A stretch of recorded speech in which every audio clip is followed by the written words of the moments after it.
Uh, Good morning, students. Everest Coaching Institute में we welcome to you this learning episode of 9th class chemistry. जो हमारी series चल रही थी, आज हम उस सीरीज में एटॉमिक मास कंसेप्ट को डिस्कस करेंगे.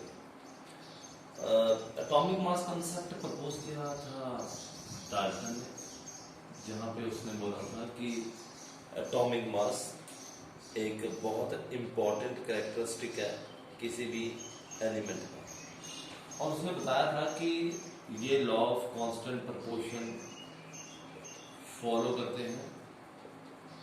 ठीक है, इसीलिए ये कंटिन्यू हो रहे हैं.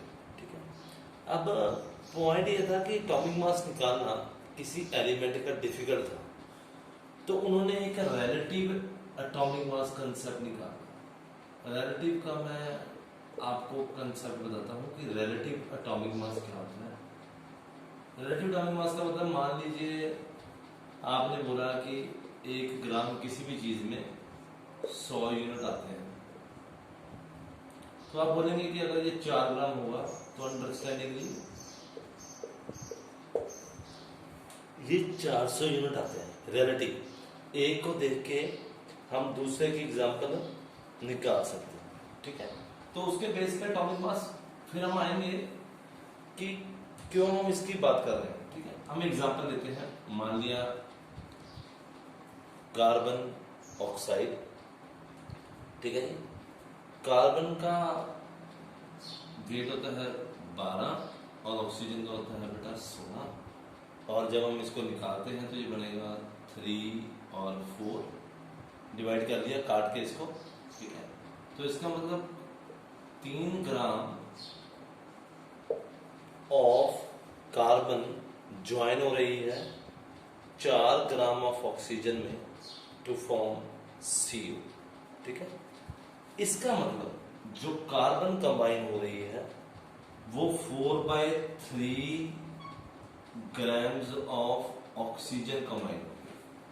जैसे हम रेशियो निकालते हैं, ठीक है, तो कार्बन इतनी कंबाइन हो रही है, carbon 4/3 times the mass of oxygen combine हो रही है कार्बन मोनोऑक्साइड बनने के लिए. इस बेस के ऊपर एक कंसेप्ट आया जिसको हम बोलते हैं एटॉमिक मास यूनिट, जिसको बोलते हैं AMU.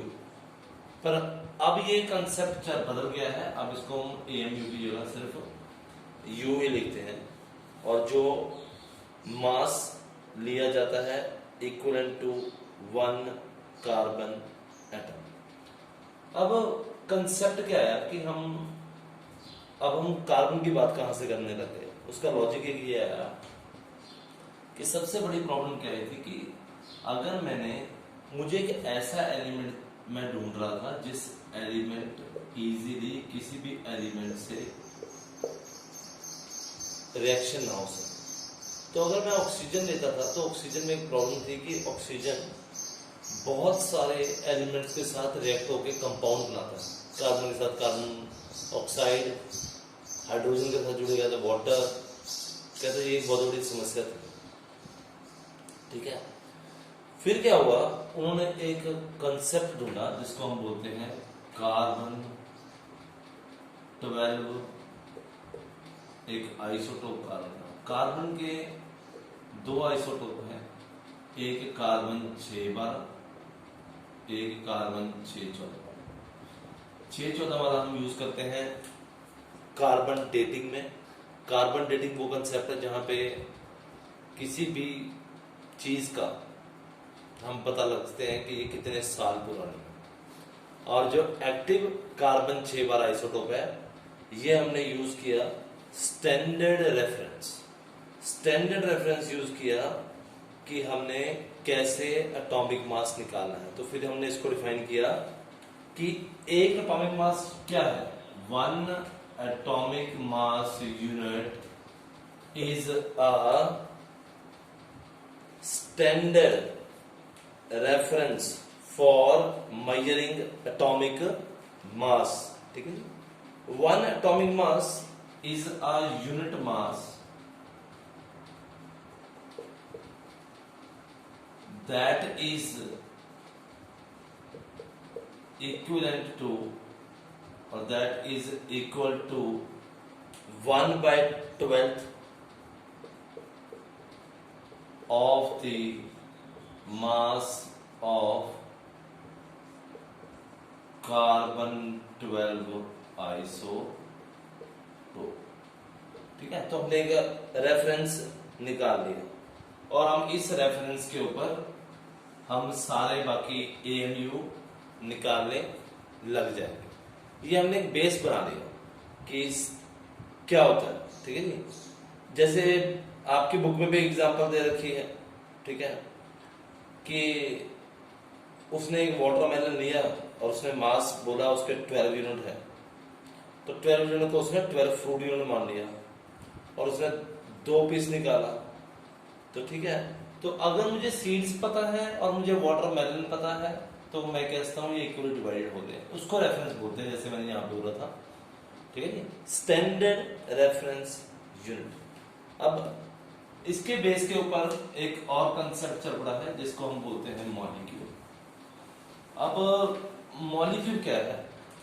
मॉलिक्यूल वो है जब 2 या 2 से ज्यादा एटम टाइटली बॉन्ड होकर कोई नया, ठीक है, कंसेप्ट बनाते हैं। जैसे 2 और more than 2 atoms combine together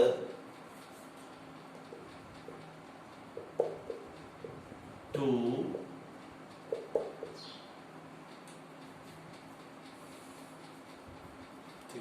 okay to form. ठीक है, अच्छा है, इसको ऐसे करते हैं।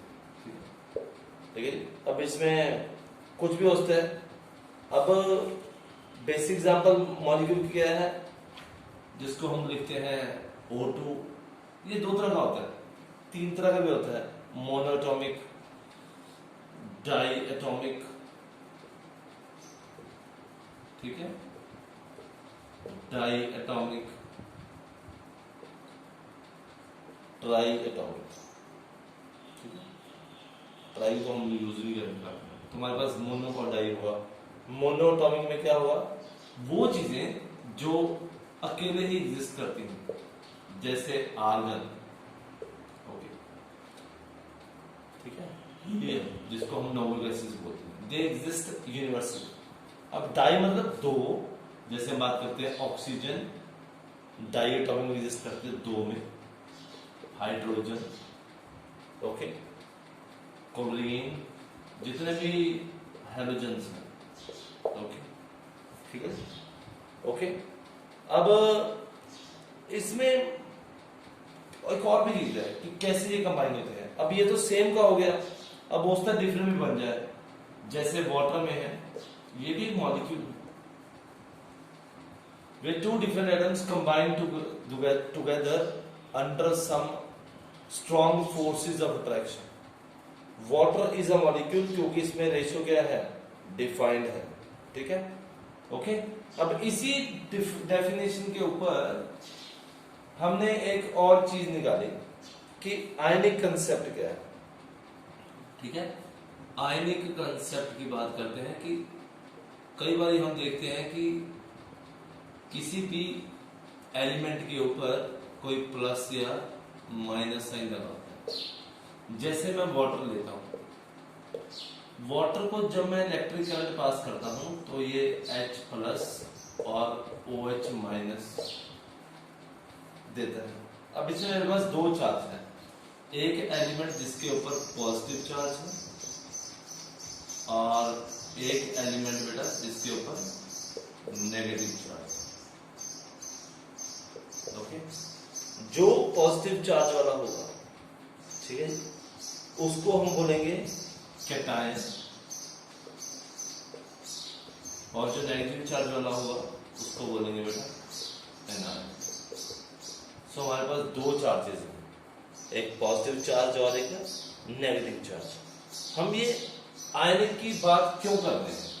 आयन की बात हम इसलिए करते हैं क्योंकि इस कंसेप्ट को यूज करके हमने 8th क्लास में पढ़ा था, जिसको हम बोलते हैं आयनिक बॉन्ड बनाना।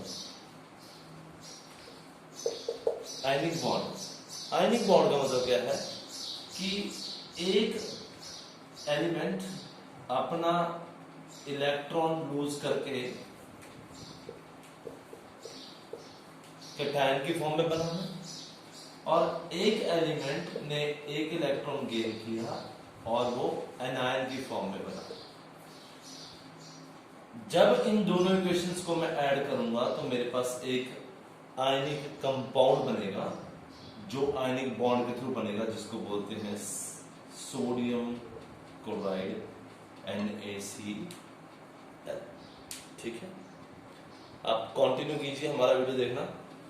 अगली सीरीज में हम आपको बाकी कंपाउंड्स के बारे में, कैसे मोल कंसेप्ट यूज करते हैं, उसके बारे में बताएंगे।